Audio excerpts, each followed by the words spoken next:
Capítulo 20. Mata a los demonios, parte 3.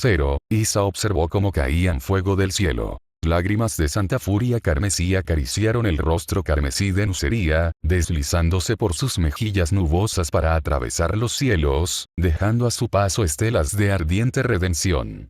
Su impacto prometía ser tan estruendoso como caótico. Y la ironía no le pasó desapercibida.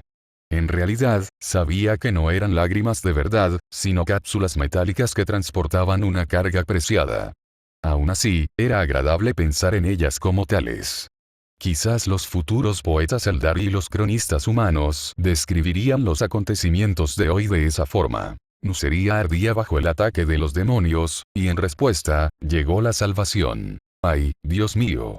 Estaba empezando a sonar como Lorgar. Mejor ver eso. Aunque las cápsulas de descenso no eran muchas, no podían serlo, dada la cantidad que transportaban, las que contenían eran de un valor incalculable. Estas estrellas fugaces no se contaban por millones ni por miles. En realidad, solo eran 200 en total. Algunos podrían burlarse de ello. De hecho, en la cúspide de su imperio, sus parientes más débiles habrían despreciado lo que consideraban una cifra tan insignificante. Fue suficiente. Es más que suficiente. Cada una de esas 200 cápsulas de descenso transportaba un contingente de no menos de 10 adeptus astartes. Todos frescos y listos para luchar, ansiosos por demostrar su valía y deseosos de proteger a su primarca. Impulsados por la fe y una convicción inquebrantable, apuntaron con precisión sus naves, dirigiendo sus ataques hacia las zonas más encarnizadas de la incursión demoníaca, donde la lucha era más feroz y donde sus aliados se encontraban en apuros. 2000 soldados. Ni un solo de los demonios de Khorne, alados o no, pensó en detenerlos. Perdidos en la batalla de abajo y sin un líder claro, no se percataron de su fatalidad hasta que fue demasiado tarde. El rugido de su muerte quedó enmascarado por el incesante estruendo del combate, hasta que, de repente, dejó de estarlo. La muerte llovía desde lo alto. La primera oleada de cápsulas descendió como el martillo del mismísimo Baúl, aplastando a decenas de demonios menores en el acto antes de que siquiera se dieran cuenta de lo que sucedía. Y entonces no se dieron cuenta de nada, porque aún más cápsulas llegaron pisándoles los talones. Quienquiera que hubiera lanzado esas cápsulas lo había hecho bien, lanzándolas en oleadas escalonadas. A veces, la fuerza bruta era la clave de la sencillez, aunque ella misma prefiriera la estrategia. Como los monstruos enloquecidos que eran, otros demonios se agolpaban alrededor de las cápsulas, enfurecidos por el supuesto ataque sorpresa, pero sin comprender realmente lo que sucedía. De hecho, porque esto nunca les había ocurrido antes. Eran los atacantes. Eran los emboscadores, no las víctimas. Esto nunca les había sucedido antes. No estaban acostumbrados a estar a la defensiva. Muchos ya no recordaban cómo hacerlo, y los pocos que sí lo recordaban pronto fueron aplastados bajo las pezuñas de sus congéneres. Entonces comenzó el verdadero horror. No para los humanos ni para los Eldari, ni para sus aliados orcos. Para los demonios. Con un crujido sísmico, la puerta de la primera cápsula se desprendió de sus bisagras atornilladas y se estrelló contra el enemigo, haciendo que decenas de engendros del caos salieran despedidos y diezmando a docenas más. Luego, otra puerta, y aún más, se abrieron violentamente mientras las escotillas de explosión se desprendían, derramando su contenido. Un ejército en condiciones se habría replegado o avanzado, habría intentado rodear a los recién llegados, abrumarlos con su superioridad numérica y detener su avance. Pero los demonios no hicieron ninguna de las dos cosas. En cambio, se detuvieron, aunque solo fuera por un instante, y fue precisamente esa pausa la que dio tiempo a los refuerzos para establecer una cabeza de playa. Y, además, para avanzar. Pisoteo, pisoteo, pisoteo. Cómo una fuerza podía moverse con tal sincronización perfecta era algo que la superaba. Surgieron del humo y las cenizas, la legión del Lorgar, armas en mano, armados y blindados con herramientas devastadoras dignas del imperio del hombre en su apogeo. Unas pupilas carmesí brillaban bajo cascos de metal gris mate y armaduras de color tumba, completamente sin adornos ni pintura, a diferencia de sus primos, eso pronto cambiaría en los días venideros. Sus botas eran una música en sí misma, una sinfonía sonora que sacudía la tierra, una de las muchas fuerzas en movimiento, hombres más grandes de lo que cualquier hombre debería ser. A diferencia de los demonios, en sus mentes no había incertidumbre, solo un fervor feroz. Vieron al enemigo frente a ellos. No dudaron. Cumplieron con su deber. Los lanzallamas pesados irrumpieron. Los vólteres rugieron. Los cañones de plasma aullaron. Una cabalgata de muerte les siguió. Bajo esta devastadora andanada, incluso los sedientos de sangre más grandes se estremecieron por un instante. Los demonios menores murieron en el acto y, mientras el enjambre aún se recuperaba de la repentina pérdida, la 17ª Legión irrumpió con un grito singular reconocido en todo el mundo. Por el primarca. Los vanguardias, maestros del combate cuerpo a cuerpo, fueron los primeros en entrar en la refriega, seguidos por los bulwacos, espada y escudo en mano. Sus puños de energía crepitaban, destrozando a cualquier demonio lo suficientemente insensato como para acercarse. Luego llegaron los de la clase asalto, lanzándose al ataque con poderosos martillos de trueno en mano, destrozando los cráneos del enemigo. Cayeron más cápsulas y con ellas, más astartes, cada uno clamando a la batalla para unirse a sus congéneres. Mentiría decir que no sintió un pequeño y mezquino placer en la matanza que siguió. Quizás fuera una diosa madre de corazón, pero también era la diosa de la caza, y en ese momento los demonios de Khorne eran su presa. De igual modo, los sabuesos de guerra, animados por la inesperada llegada de su primo, redoblaron sus esfuerzos, casi lanzándose a la refriega por el flanco enemigo para acorralarlo. Lo mismo hicieron los orcos, que no querían ser superados ni por los vástagos del Redhid ni por ningún otro. Quedó una hermosa y sangrienta licuadora. Isa observó todo esto con una sonrisa sombría mientras guiaba a su pequeño pariente a través del fragor de la batalla. Eldrad Ultran era una criatura orgullosa, pero de buenas intenciones. Se aseguraría de que sobreviviera, incluso si el resto de su séquito no lo hacía. No debía permitirse que muriera. El futuro de esta alianza dependía de su supervivencia, y si eso significaba que ella se viera relegada a un papel defensivo mientras tanto, que así fuera. Además, la expresión en el rostro de su pequeño pariente valió la pena. Tenía la supuesta presunción de que Eldrad tendría una opinión muy favorable de Naruto después de esto. Otro pilar de luz atravesó los cielos, anunciando la muerte de más demonios. Hablad del futuro dios y él aparecerá. Por supuesto, no fue una operación perfecta. Finalmente, el enemigo se reagrupó y comenzó a contraatacar. Los sedientos de sangre y otros demonios mayores representaban un problema en sí mismos. Incluso con Naruto y Angron interviniendo activamente junto al emperador, no podían estar en todas partes a la vez. Hubo muertes. Pero los astartes no conocían el miedo. Identificaron la amenaza y desplegaron sus fuerzas para cambiar el rumbo de la batalla. Los marines espaciales irrumpieron en el hueco dejado por sus hermanos. Algunos guardaban silencio. Otros no. Daba igual. El resultado final era el mismo. Decenas murieron atropellados por demonios mayores, que los arrastraron por su propio peso, donde fueron descuartizados y hechos pedazos sin piedad. Mientras tanto, los titanes del emperador aniquilaban a los demonios como si fueran trigo, aplastando a otros bajo sus pies mientras avanzaban implacablemente. Curiosamente, uno de ellos parecía más motivado que los demás y seguía a Naruto, casi como si le tuviera cariño. Seguro que se lo estaba imaginando. Por el primarca.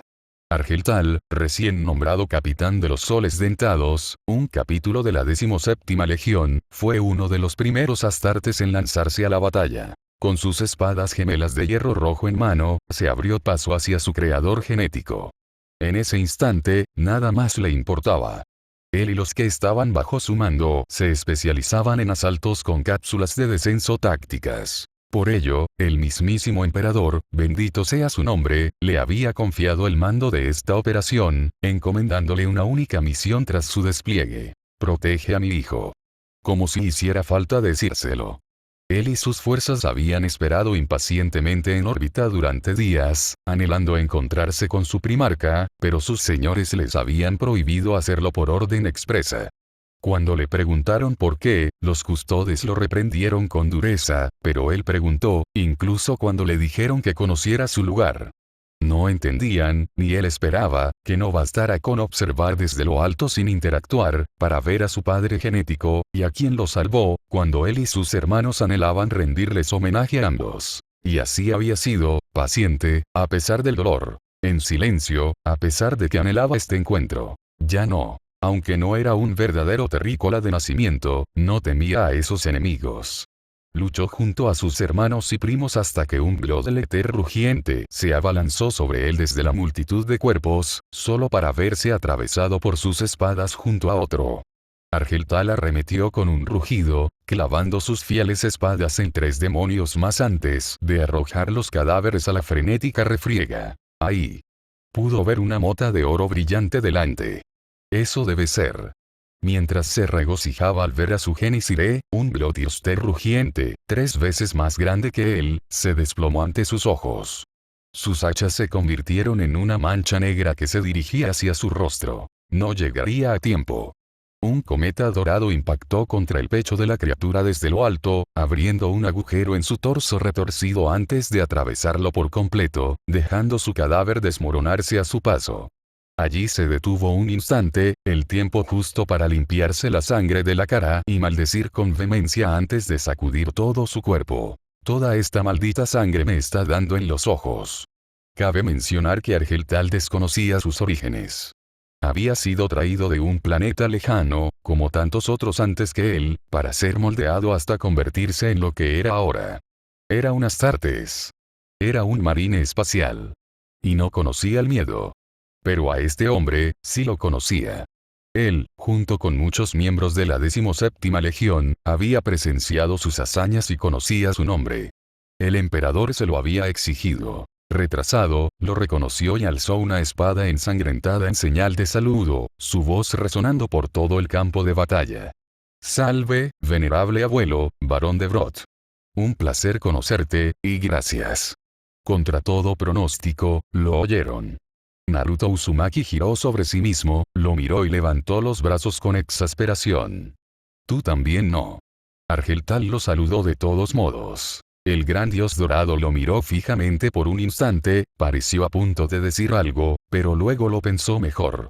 Finalmente, se dio por vencido y saltó a su lado, embistiendo contra otro gran demonio antes de que pudiera destripar a más de sus compañeros. Argeltal lo observó solo un momento, luego se lanzó de nuevo a la batalla con una sonrisa que ni el mismísimo Corne pudo apagar. Pensar que casi se lo pierden. En el futuro, él y el resto de su legión serían conocidos como portadores de la palabra. Por ahora, sin embargo, eran simplemente heraldos imperiales, a quienes sus hermanos llamaban con ironía iconoclastas. Sin Erebus que los corrompiera, ni Corfaeron que los manchara, eran verdaderos hijos del emperador de principio a fin. Y hoy rebosaban de motivación. Habían encontrado a su primarca, pero era mucho más que eso. Alabado sea su venerado abuelo. Alabado sea él. Alabado sea. Lorgar luchó por su vida. Y mientras luchaba, lo comprendió. En la comprensión encontró el esclarecimiento. Una claridad tan dulce como nunca antes había experimentado, no desde su emancipación de Cólquida. No había lugar para la vacilación. De hecho, no había tiempo para ella. Todos esos pensamientos y temores se habían desvanecido, reemplazados por la seguridad del acero y la contundencia del combate. No tenía tiempo para nada más. Por donde quiera que pasaba, los demonios morían. Cuando hablaba, se desvanecían como cenizas al viento. Cualquiera que fuera el camino que tomaba, sus adversarios caían. Por el caldo, le dolía la garganta. Apenas podía hablar. Aún así, siguió luchando. Porque debe hacerlo. Golpear, girar, repetir. Eso era lo que hacía maravillosa a la masa. Requería mucha menos habilidad que una espada. No hacían falta florituras ni réplicas redondeadas, solo fuerza bruta. Los sangrientos se abalanzaron sobre él y murieron en masa, con la cabeza destrozada, el cuerpo aplastado y las extremidades destrozadas. Ni siquiera los demonios más grandes eran rival para él ahora, pues no sentía dolor, ni miedo, ni agotamiento. Se abrió paso entre ellos hasta el ejército que había más allá, sin importarle las heridas que sufría. Él hizo la guerra. La guerra era justa. Por lo tanto, él también lo era. ¿Cuál era el dicho? ¿Que el tamaño no importaba?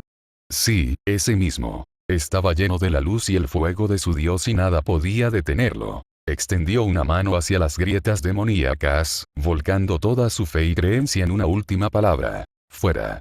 Esa última orden le hizo toser sangre, pero valió la pena el precio. Los demonios retrocedieron a la disformidad y esas grietas se cerraron. La situación empezó a cambiar.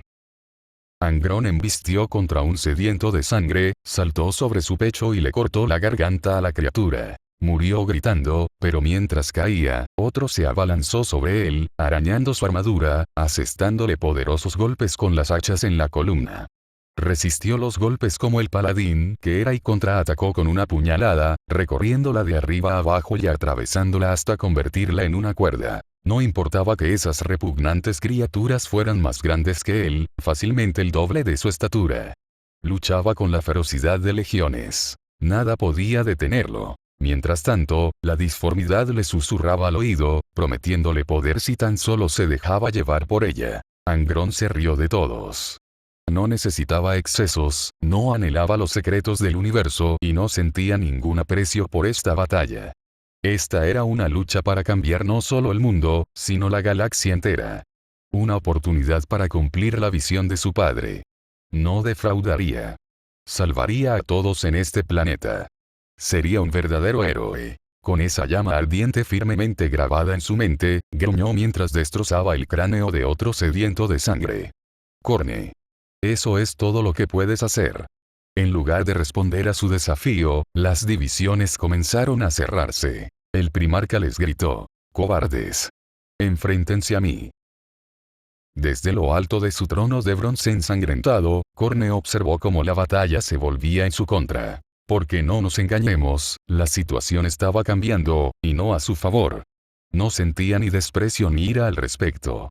Quizás sorpresa por los refuerzos, cierta irritación por no haber podido acabar con el miserable Aildari de Isa, y diversión porque un primarca había logrado invocar a Enuncia por pura fuerza de voluntad, pero al final, no importaba. Había logrado lo que se había propuesto.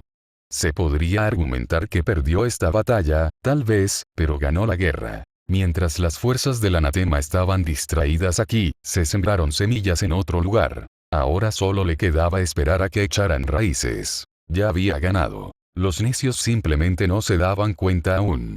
Muchos lo consideraban un dios sin cerebro, un berserker vociferante ciego a todo excepto a la emoción de la batalla. ¡Qué necios! Lo único que realmente desdeñaba y aborrecía era la cobardía. No le importaba usar la estrategia cuando le convenía. Había logrado su objetivo. Slanesh, esa advenediza, habría seguido lanzándole sus fuerzas hasta aniquilarlo. Sench habría alardeado de sus intrigas y planes, saboteándose inevitablemente a sí mismo. Él no. Un guerrero, ante todo, debe saber cuándo dar un paso atrás. Finalmente, el señor de las calaveras alzó una mano y dejó de abrir grietas. Cuando el joven primarca comenzó a cerrarlas, él en realidad se lo permitió, incluso lo ayudó. Basta, decía la palabra, un decreto para todos los que le servían. Luchad y morid si queréis, pero dejad en paz a mi campeón. Me sirve lo suficientemente bien como está, por ahora. Algunos le hicieron caso y se retiraron a la disformidad. La mayoría no lo hizo y fueron atacados rápidamente. No importaba. No necesitaba débiles. Esta sería una purga útil. En ese sentido, podía ser paciente un poco más. Tenía todo el tiempo del mundo. Al fin y al cabo, a Corne no le importaba de dónde procediera la sangre. Mientras fluyera,